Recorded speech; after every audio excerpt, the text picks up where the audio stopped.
ঢাক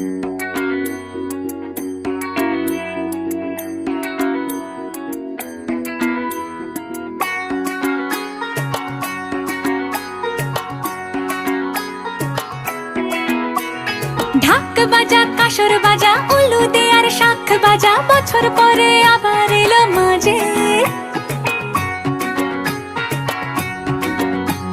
পুজো পুজো গন্ধ নিয়ে নতুন গানের ছন্দ নিয়ে শারদিয়া